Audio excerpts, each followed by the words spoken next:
Me llamo Refugio Andrade y tengo 83 años. Durante casi 12 años fui chofer de Mario Moreno, el hombre al que todo México conoció como Cantinflas. Lo que voy a contarles hoy no lo he dicho nunca en voz alta, no porque me diera vergüenza, sino porque hubo momentos en que ni yo mismo estaba seguro de lo que había visto. A esta edad uno ya no le teme a muchas cosas. Le teme a irse sin haber dicho la verdad. Y esa es exactamente la razón por la que hoy estoy aquí. Yo no era actor, ni periodista, ni alguien importante. Era chofer. Nada más y nada menos. Mi padre me enseñó que el trabajo honesto no necesita adornos. Si barres, barre bien. Si manejas, maneja bien. Y si te encargan algo, cuídalo como si fuera tuyo. Con esa idea en la cabeza llegué a trabajar con el hombre más famoso de México, y con esa misma idea me fui 12 años después, aunque ya no era el mismo que había llegado. Antes de contarles cómo entré a trabajar con él, necesito decirles algo importante. Mucha gente me ha preguntado con los años si Cantinflas era igual en la vida real que en las películas. Y yo siempre les digo lo mismo. No. No era igual. Era mejor y era más complicado al mismo tiempo. El de las películas hacía reír. El que se subía a mi coche después de una filmación larga era un hombre cansado, callado, con cosas en la cabeza que ningún chiste podía explicar.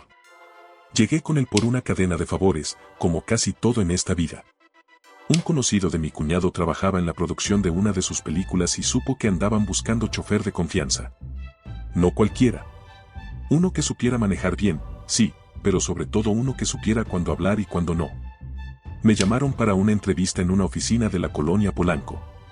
Me recibió un señor de bigote entrecano que anotaba en una libreta sin levantar mucho la mirada.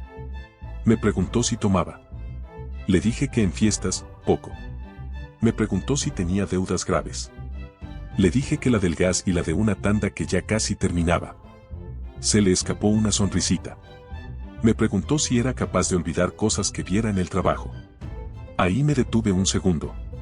No porque quisiera mentir, sino porque quería entender bien la pregunta. Al final le dije que yo no era chismoso, que nunca lo había sido, y que si me contrataban no iba a empezar a hacerlo.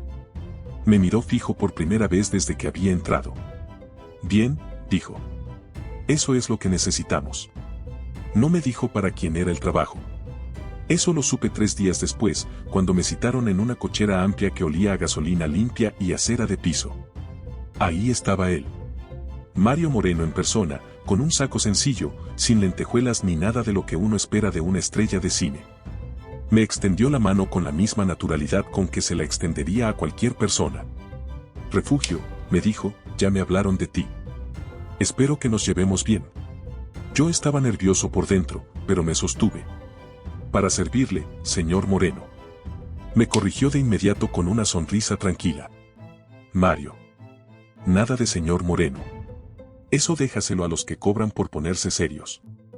Así empezó todo. Con un apretón de manos, un nombre de pila y la sensación de que acababa de entrar a algo que todavía no entendía del todo. Y tenía razón en esa sensación. Porque lo que vino después, con los años, con las noches raras y los silencios largos, me fue enseñando que hay personas que cargan con cosas que el mundo nunca va a ver. Y que a veces, sin querer, uno se convierte en testigo de esas cargas. Yo fui ese testigo. Y hoy, por fin, voy a contar lo que vi. Los primeros meses fueron tranquilos. O al menos eso me parecían a mí, que todavía no sabía leer los silencios del señor Mario.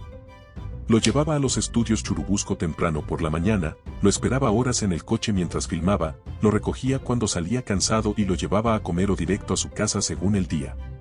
Era trabajo de paciencia más que de velocidad. Un buen chofer no es el que llega más rápido, es el que hace que el camino se sienta tranquilo aunque el tráfico esté imposible. En esas primeras semanas aprendí sus costumbres. Le gustaba ir con la ventana entreabierta aunque hiciera frío. Prefería la radio bajita a los viajes en silencio total, pero si él ponía la mano así, levantada apenas, eso significaba que quería pensar y yo la apagaba sin preguntar. Traía siempre algo en las manos, un guión, una libreta, una carta. Leía mucho. Más de lo que la gente imaginaría de alguien conocido por hacer reír. Me preguntaba por mi familia con una naturalidad que me sorprendió desde el principio.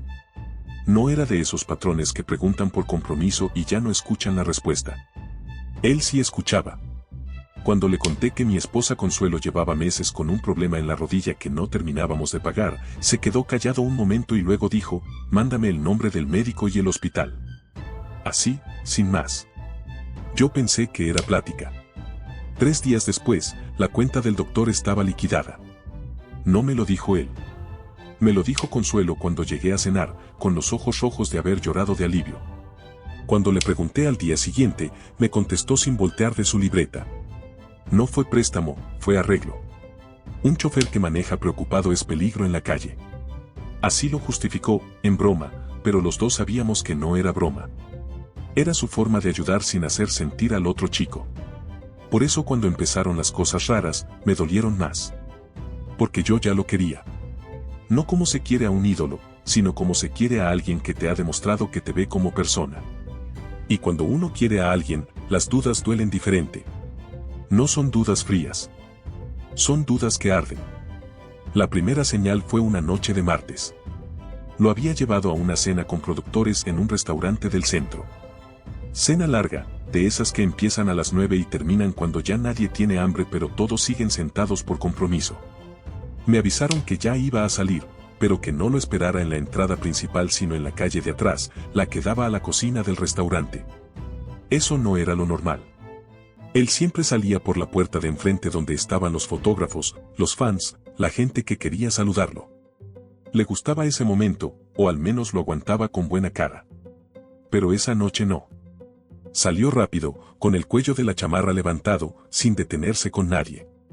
Se subió al coche y antes de que yo dijera algo me dio una dirección que no estaba en ninguna agenda. Era una colonia que yo conocía. No de visitarla, sino de haberla escuchado nombrar en conversaciones que uno preferiría no haber oído. No era zona de artistas ni de gente con dinero. Era zona de otra cosa. Yo arranqué sin preguntar, pero el estómago ya me avisaba que esta noche era diferente. Y tenía razón. Esa noche fue la primera de muchas que me cambiarían la forma de ver a ese hombre para siempre. Cuando llegamos a la zona que me había indicado, el señor Mario me pidió que apagara las luces antes de doblar la última esquina. Eso no es algo que se le pide a un chofer por costumbre. Eso se pide cuando uno no quiere que lo vean llegar. Obedecí. Avancé despacio, con el motor en voz baja, sintiendo cada piedra del pavimento bajo las llantas. Me señaló un punto junto a la banqueta. «Párate aquí». Me detuve. Él sacó de la bolsa del saco una gorra sencilla, de las que no llaman la atención, y se la acomodó bien. Antes de bajar me miró por el retrovisor. «Refugio, lo que pase esta noche, tú no viste nada. ¿Estamos?» Yo asentí despacio. «Sí, Mario». Se bajó y se perdió entre las sombras de la calle como cualquier persona del barrio. Nada de reflectores, nada de admiradores. Ahí no era Cantinflas. Era un hombre más caminando a ningún lugar visible. Me quedé solo en el coche con el motor apagado y el silencio encima. En 12 años de manejar para distintos patrones nunca me había sentido tan fuera de lugar como esa noche. Esperé casi 40 minutos. El reloj del tablero avanzaba despacio, como burlándose. Yo miraba los espejos cada tanto, revisaba la calle, contaba los postes de luz. Cuando por fin lo vi regresar, venía con el mismo paso tranquilo de siempre, pero algo en los hombros se veía diferente. Más tenso. Como quien acaba de tener una conversación que no estaba seguro de cómo iba a terminar. Se subió, cerró la puerta y dijo, «Vámonos». No dijo a dónde. Tomé la ruta de regreso a su casa porque era lo único que tenía claro. A mitad del camino me habló. «No me preguntes de esto, Refugio. No porque no confíe en ti, sino porque lo que no sabes no te puede pesar». Yo quise contestar algo, pero las palabras no me salieron a tiempo. Solo moví la cabeza. Entendido. Esa noche llegué a mi casa tarde. Consuelo ya dormía. Me senté en la cocina con un vaso de agua y me quedé pensando. El señor Mario era generoso, era buena persona, eso lo sabía. Pero esa noche había algo que no cuadraba. La gorra, las instrucciones, las sombras, la frase «lo que no sabes no te puede pesar». Un hombre sin secretos no habla así. Durante los días siguientes todo volvió a la normalidad. Estudios, entrevistas, eventos. El de buen humor, saludando a todos, haciendo bromas en los pasillos. Yo manejando y callado, como siempre. Pero ya miraba diferente. Ya no era el chofer tranquilo que solo pensaba en el tráfico. Era alguien que había empezado a leer entre líneas sin querer. Y una vez que uno empieza a leer así, ya no puede parar. La segunda noche rara llegó como 2 semanas después. Y esa vez no vine solo con dudas. Vine con una maleta negra en la cajuela y la certeza de que algo más grande estaba pasando frente a mis ojos. La segunda vez no hubo aviso. Terminamos una tarde de filmación larga y cuando ya íbamos de regreso me dijo de pronto, pasa primero por un encargo. Le pregunté a dónde y me dio una dirección cerca de un mercado grande, de los que cierran tarde y donde la gente no hace preguntas. Le conozco el rumbo, le dije. Él asintió sin darle importancia. Cuando llegamos a la esquina que me indicó, ya había alguien esperando. Un hombre delgado, de estatura regular, con un sombrero café de ala corta. No era ropa elegante ni llamativa. Era ropa de alguien que no quiere que lo recuerden. Tenía una expresión seria que no era agresiva, pero tampoco amigable.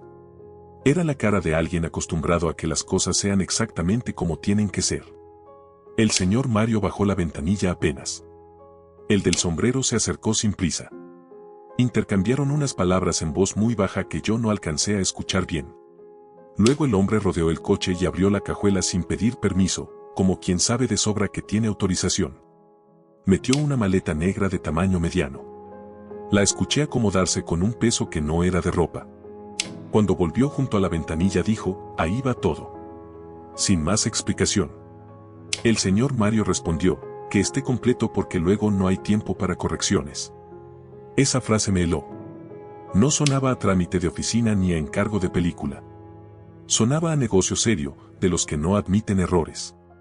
El del sombrero me miró directo desde afuera. Sus ojos eran de los que miden a la gente en segundos. ¿El chofer es de fiar?, preguntó como si yo no estuviera presente. Mario respondió sin dudar. Si no lo fuera, no estaría aquí. El hombre hizo un gesto breve, algo entre aprobación y espera y veremos, y se fue caminando entre los puestos del mercado hasta perderse. Arrancamos. Yo sentía las manos húmedas en el volante. A mitad del camino no aguanté. Mario, ¿qué traemos en la cajuela? Él tardó unos segundos. Trabajo, dijo. Cosas que no se pueden mandar por correo. No me gustó la respuesta. Insistí. ¿Qué tipo de trabajo? Se me quedó viendo por el espejo con una calma que me desconcertó. Refugio, mientras tú manejes bien y tu familia esté bien, tú y yo no vamos a tener ningún problema. Hay cosas que si las sabes, te quitan el sueño. Y tú necesitas dormir. Era una forma elegante de cerrar la puerta. Lo entendí. Bajé la mirada al frente y no volví a preguntar esa noche. Pero mi cabeza no paró. Maleta negra. Hombre con sombrero. Frases cortas. Rutas que esa noche tampoco fueron directas. Me hizo dar vueltas, cambiar de avenida, meternos por calles secundarias. No era tráfico. Era precaución. La clase de precaución que uno tiene cuando sabe que alguien podría estar siguiéndolo. Al llegar a su casa no me dejó ayudarlo a bajar la maleta.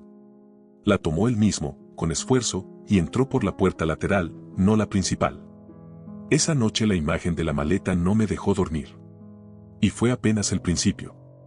Las semanas siguientes me fui dando cuenta de que aquello no había sido una sola vez. Las salidas nocturnas a lugares fuera de agenda se repitieron. No con una frecuencia fija, no marcadas en ningún calendario, pero sí con una regularidad que ya no podía ignorar. Cada vez que me decían hoy se ocupa en la noche, yo ya sabía que la ruta no iba a ser normal. Las instrucciones cambiaban un poco cada vez, pero tenían el mismo sabor. No te pegues al coche de adelante. Si alguien aparece mucho en el espejo, da vuelta a la manzana. No te quedes quieto en semáforos solitarios.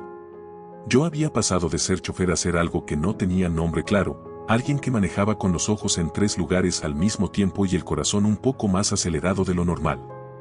El del sombrero café fue apareciendo con más frecuencia. A veces en el mismo punto de siempre, a veces en lugares distintos. Nunca decía mucho. Entregaba algo, recibía algo, intercambiaba frases cortas con el señor Mario y desaparecía como había llegado. Lo que sí fui notando era cómo lo miraban otros cuando se acercaba. No con miedo exactamente, sino con ese respeto que viene de saber que alguien conoce muy bien las reglas de lugares donde los errores cuestan caro. Una noche, mientras esperaba en el coche frente a un edificio de oficinas antiguo, vi llegar al del sombrero acompañado de otros 2 hombres más jóvenes. Entraron sin anunciarse. Salieron 20 minutos después. Antes de irse, el del sombrero se acercó a mi ventana. «Tú, el chofer», me dijo. «Sí», respondí. «Cuando salga el licenciado, te sigues derecho y esperas indicaciones». «Le llaman licenciado al señor Mario», pensé. Asentí sin comentar. Cuando por fin salió Mario, traía la mirada de quien acaba de terminar una conversación difícil pero necesaria. Se subió, cerró la puerta. «Nos vamos», dijo. «No a casa». Y me dio otra dirección. Esa noche empecé a fijarme en algo más. En el retrovisor, a distancia prudente, el coche del sombrero venía detrás de nosotros. No nos rebasaba, no se acercaba demasiado. Solo estaba. Como escolta que no quiere parecer escolta. Y entendí que estas salidas tenían una estructura. No eran improvisadas. Alguien las planeaba, alguien cuidaba que salieran bien, y el señor Mario estaba en el centro de todo eso. Lo que todavía no entendía era el para qué. Y la respuesta a esa pregunta iba a cambiar todo lo que creía saber. La noche que lo entendí todo empezó igual que las otras. Me avisaron tarde, ya oscureciendo. El señor Mario salió de una reunión con cara seria y me dio una dirección que no conocía. Cuando llegamos era una calle empedrada con casas de fachada vieja, puertas altas de madera, sin mucho movimiento. Me pidió que parara pero que no apagara el motor. Se bajó, caminó hasta una puerta azul desgastada y tocó. Yo lo veía desde el coche. La puerta se abrió y apareció una señora mayor. Hablaron brevemente. Luego, de adentro salió otra persona. Era una mujer joven, tendría unos 20 y pocos años. Cargaba una bolsa pequeña y traía puesto un suéter delgado que no era suficiente para el frío de esa noche. Tenía la cara hinchada, de las que se hinchan de tanto aguantarse las lágrimas. Mario le dijo algo en voz baja, le puso una mano en el hombro con cuidado y la guió hacia el coche. Le abrió la puerta de atrás. «Súbete», le dijo suave. Él es de confianza. Ella dudó un momento, como midiendo el riesgo. Luego se subió despacio y se acomodó pegada a la puerta contraria, lo más lejos posible de todos, como si necesitara espacio aunque el espacio no le garantizara nada. «Buenas noches», le dije sin voltear del todo. Ella murmuró algo que sonó a respuesta pero que apenas se escuchó. Mario subió adelante. «¿Nos vamos?», dijo. Le pedí la dirección. Me la dio en voz baja. No era ningún lugar conocido de mi lista mental. Apenas avanzamos unas cuadras, la joven habló. Su voz era pequeña pero directa. ¿Ahí también están ellos? Mario la miró por el espejo. No, ahí no. Ella apretó la bolsa contra el pecho. Es que si me regresan, ya no salgo. Lo dijo casi en susurro, pero en ese silencio del coche sonó como si lo hubiera gritado. Nadie te va a regresar, le dijo Mario. Mientras estés conmigo. Yo manejaba, pero mi cabeza procesaba cada palabra. Si me regresan ya no salgo. ¿Quiénes eran ellos? ¿De dónde no podía salir? ¿Y qué papel jugaba mi patrón en todo esto? Vi por el espejo que el coche del sombrero seguía detrás, a su distancia habitual. Esta vez no me pareció amenaza.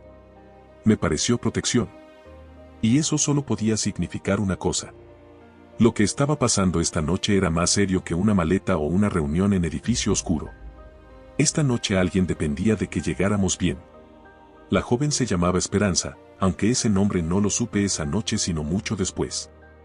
Esa noche para mí era simplemente ella, la muchacha de la bolsa pequeña y el suéter delgado que venía sentada en mi asiento trasero con miedo de mirar por la ventana. A mitad del trayecto, Mario se inclinó hacia mí y me habló en voz baja. Refugio, si notas que algún coche se nos pega demasiado, no te detengas. Sigue. ¿Cómo sé cuándo es demasiado? Le pregunté. Lo vas a sentir, dijo. Y tenía razón. Uno siente cuando algo en la calle deja de ser normal. Ella escuchó el intercambio y preguntó con voz tensa. ¿Nos vienen siguiendo? Mario no respondió de inmediato. Miró por su ventana como calculando algo. Todavía no estamos seguros, dijo al fin. Pero es mejor andar con cuidado. Eso no la tranquilizó, claro. A mí tampoco. Entonces ocurrió algo que me acomodó todas las piezas que llevaba semanas sin poder ordenar. Ella abrió la bolsa despacio y sacó un sobremanila doblado, viejo, con las esquinas gastadas. Lo miró un momento como quien mira algo que le ha costado mucho cargar. Luego se lo extendió al señor Mario. Él lo tomó, lo abrió con cuidado y revisó lo que había adentro. Su expresión no cambió mucho, pero vi cómo apretó un poco la mandíbula. Lo cerró y lo guardó en el saco interior de su chamarra. ¿Puedo saber qué es? Me animé a preguntar. Mario me miró por el espejo. Esta vez no cerró la puerta. Evidencia, dijo. De gente que hace cosas que no debería poder hacer tan tranquilamente. Ella intervino con voz que mezclaba miedo y algo parecido al coraje. Yo trabajaba archivando documentos. Un día me quedé sola en la oficina y escuché cosas por la puerta que no tendría que haber escuchado.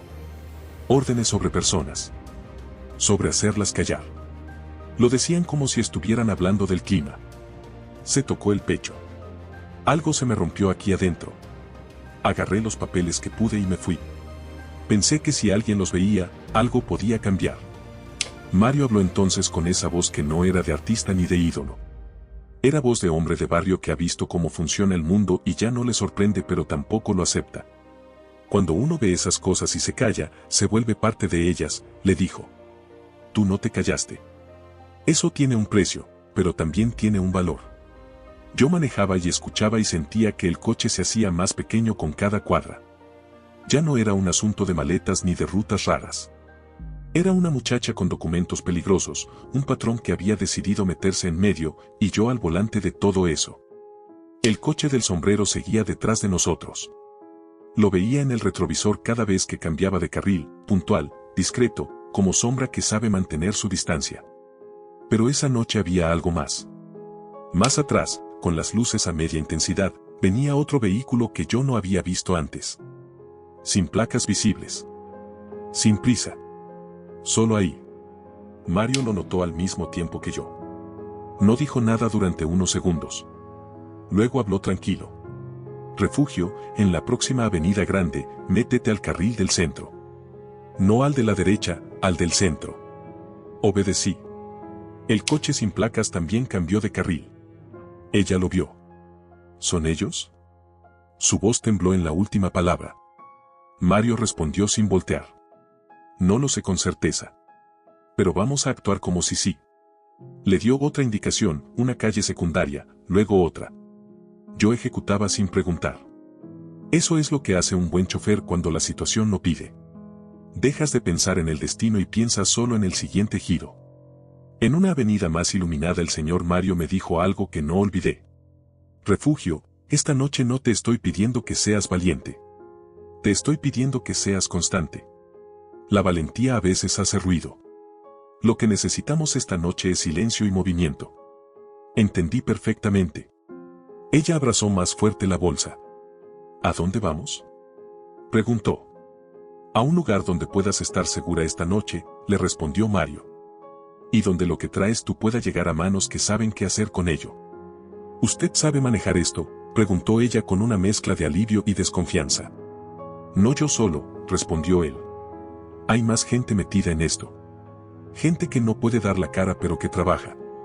Yo solo abro puertas cuando mi nombre sirve para algo útil. Esa respuesta me pegó de una manera que no esperaba. Yo había pasado semanas preguntándome en qué andaba metido este hombre. Y la respuesta no era lo que yo había temido. No era codicia ni poder ni negocios turbios. Era exactamente lo contrario. Era alguien usando lo que tenía, su nombre, sus contactos, su capacidad de moverse en distintos mundos, para hacer lo que otros no podían hacer sin ponerse en riesgo. El coche sin placa seguía detrás. Pero ya no me parecía tan amenazante ahora que entendía mejor de qué lado estábamos nosotros. Llegamos a un edificio de varios pisos en una zona de oficinas antiguas. Gris, cuadrado, sin letrero. Una puerta metálica con un foco amarillo arriba. Parecía abandonado, pero cuando nos acercamos vi que no. Había un guardia sentado junto a la entrada que nos reconoció y se levantó de inmediato. Mario me indicó. Párate con el coche apuntando hacia la salida. Nunca de frente al edificio. Hice exactamente eso. El guardia abrió la puerta desde adentro y nos hizo una seña. Mario se volteó hacia la joven. En cuanto yo abra la puerta tú te bajas y entras. No mires atrás. Adentro te van a recibir. ¿Entendido? Ella sintió con la cara pálida. ¿Y usted?, preguntó. Yo voy a atender otro asunto, respondió él. Pero tú ya estás donde tienes que estar. Bájate, ándale. Salieron los dos. Yo me quedé en el coche con el motor encendido como me lo había pedido. Desde adentro del edificio salió una mujer de traje sencillo, sin maquillaje exagerado, con una carpeta bajo el brazo. Tenía presencia de las que no necesitan alzar la voz para que la gente les haga caso. Tomó a la joven del brazo con cuidado y la metió adentro. Las puertas se cerraron. Mario se quedó afuera un momento hablando con otra persona que salió después, un hombre de traje oscuro que yo reconocí vagamente de haberlo visto en periódicos. Era de los que dan declaraciones sobre transparencia y justicia con una cara que uno nunca sabe si creerle. Se acercaron al coche. El hombre asomó por la ventana de Mario. Llegaste tarde, dijo. Si hubiera llegado más tarde no habríamos llegado, respondió Mario. La traía enseguida. El hombre miró hacia la esquina donde estaban los coches. Ya los vi. ¿La muchacha tiene el sobre? Mario sacó el sobre manila del saco y se lo entregó. El hombre lo tomó, lo revisó rápido y luego me miró a mí. ¿Él ya vio algo? Solo lo necesario para entender por qué estamos aquí, respondió Mario. El hombre asintió. Esto no es sencillo, dijo en voz baja. Aquí hay nombres de gente que cree que nadie se va a atrever a tocarles. Mario lo miró fijo. Para eso lo tienes tú, respondió. Para que alguien se atreva. El hombre del traje oscuro se guardó el sobre y nos dio una última indicación. Salgan por la parte trasera. Por donde entran los que no aparecen en los reportes oficiales. Luego se alejó hacia el edificio sin volver a mirarnos. Mario subió al coche. Me tocó el hombro. Vámonos, refugio. Pero antes de arrancar el guardia se acercó a la ventana. Arriba piden que esperen un momento. Que se enfríe la calle antes de salir. Mario me miró. Entramos, dijo. Mientras no nos quedemos parados afuera, estamos mejor adentro. Apagué el coche y entramos los dos. Por dentro el edificio olía a café viejo y a papel húmedo. Pasillos largos con focos amarillos, piso de mosaico rayado. Nos metieron a un cuarto pequeño sin ventanas. Mesa, 3 sillas, un foco colgando. El guardia nos dijo, si escuchan movimiento en el pasillo, no salgan hasta que alguien de adentro abra. Nos quedamos ahí callados los primeros minutos. Mario caminaba de un lado a otro con las manos atrás. Yo estaba sentado de frente a la puerta con la espalda recta. Fue él quien rompió el silencio. ¿Tienes preguntas, refugio? Le dije que sí. El del sombrero, ¿quién es realmente? Mario se detuvo. Un hombre que lleva meses trabajando desde adentro para saber cómo se mueven. Si esta noche salimos bien, en gran parte es gracias a él. Lo que te parecía sospechoso de él era exactamente lo que tenía que parecer para que nadie lo descubriera. Procesé eso despacio. Entonces todo lo que vi, las maletas, las rutas, los encuentros, era parte de algo organizado. No completamente, dijo Mario. Pero sí en su mayoría. Hay gente que no puede actuar de frente. Necesita moverse en los márgenes. Y a veces yo puedo ayudar a que esos márgenes sean un poco más amplios. Me recargué en el respaldo. Me siento como si hubiera estado manejando a ciegas todo este tiempo. Él se sentó frente a mí. En cierta forma sí. Pero necesitaba a alguien que manejara bien sin saber todo. Si hubieras sabido desde el principio, habrías cargado con un peso que no te correspondía. Esto es mío, refugio. Tú eres parte de ello porque eres de confianza, pero la responsabilidad es mía. El foco del cuarto parpadeó. Una vez. 2. Se hizo oscuro un segundo y volvió. Mario lo miró al techo. Eso no es buena señal, murmuró. Y entonces empezaron los pasos en el pasillo. Los pasos se multiplicaron rápido. Luego voces, varias, algunas reconocibles y otras no. El del sombrero habló desde el otro lado de la puerta. Mario, ya llegaron. No son los nuestros. Mario se paró de inmediato. ¿Cuántos? El del sombrero respondió en voz contenida.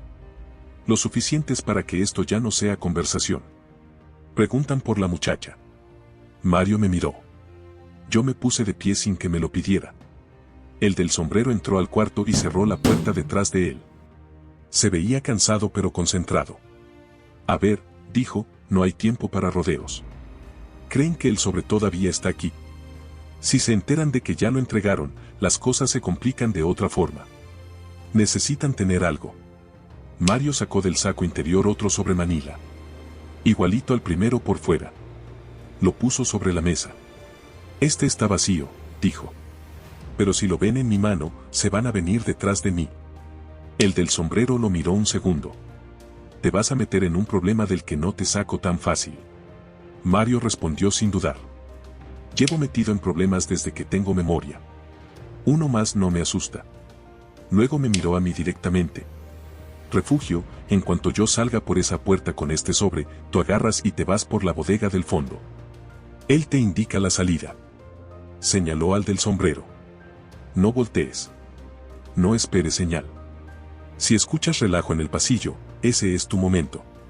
Te mueves y no paras. Yo sentía las piernas pesadas pero la cabeza clara. Entendido, dije. Mario se acomodó la chamarra, tomó el sobre vacío y lo sostuvo bien visible. Antes de salir me dijo algo que me quedó grabado para siempre. Refugio, no te me pongas héroe esta noche. Ya hay uno de más aquí. Sonrió apenas, esa sonrisa cansada suya, y abrió la puerta. El pasillo se lo tragó.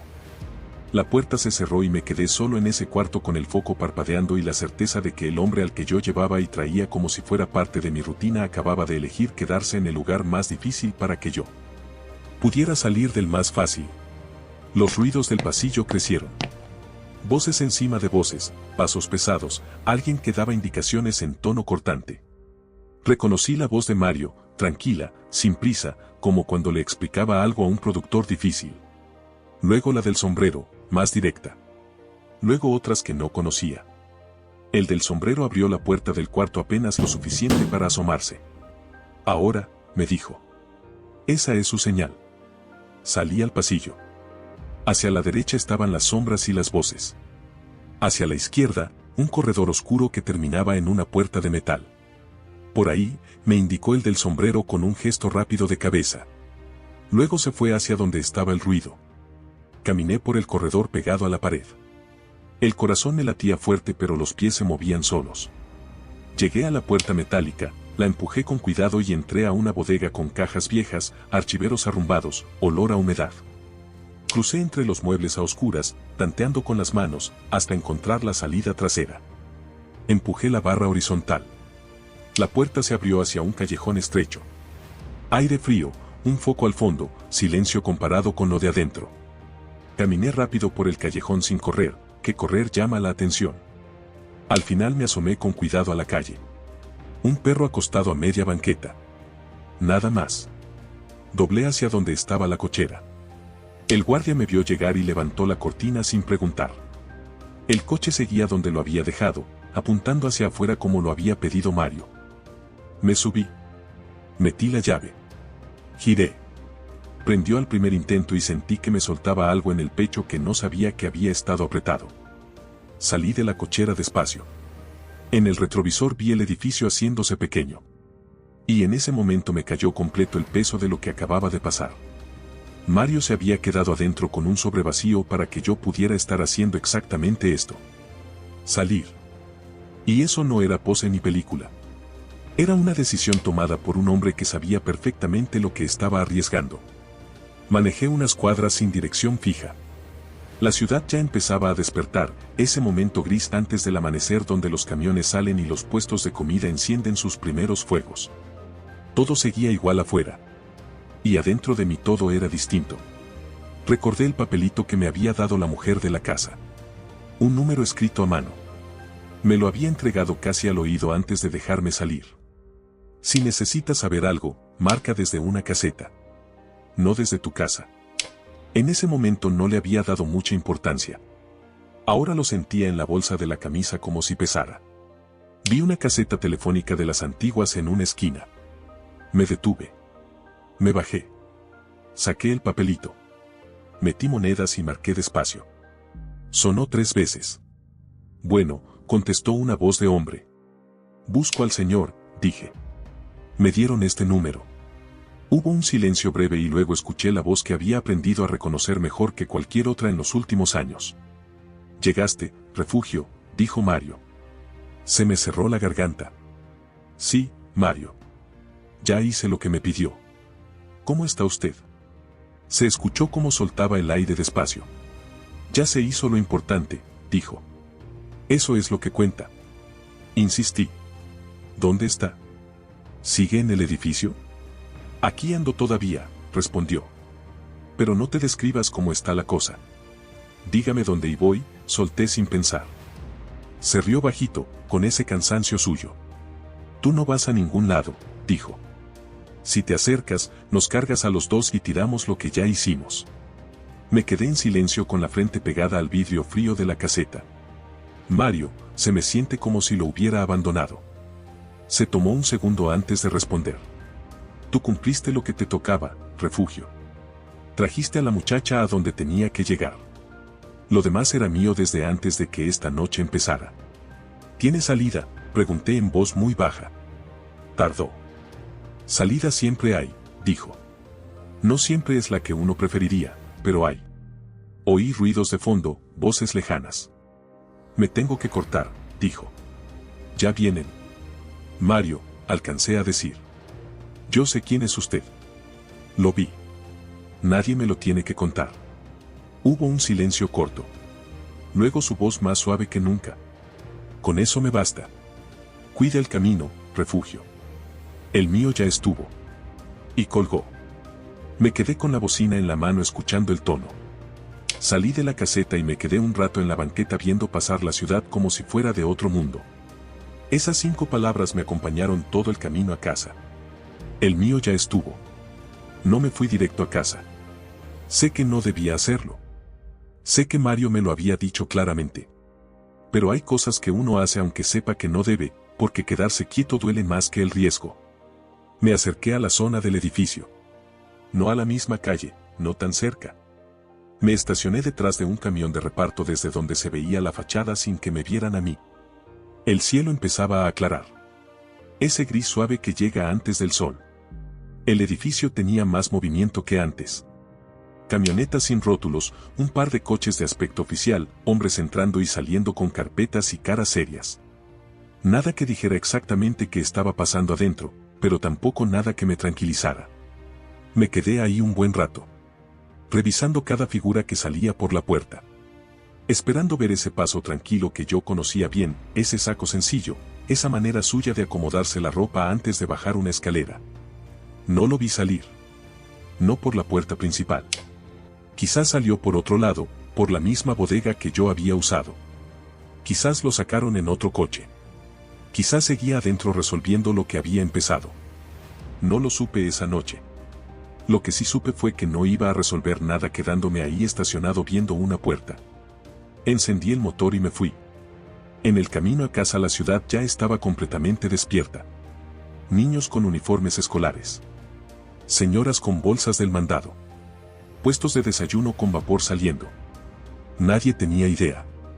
Nadie sabía que mientras ellos dormían un hombre había estado usando su nombre y su tiempo para proteger a una desconocida con documentos peligrosos.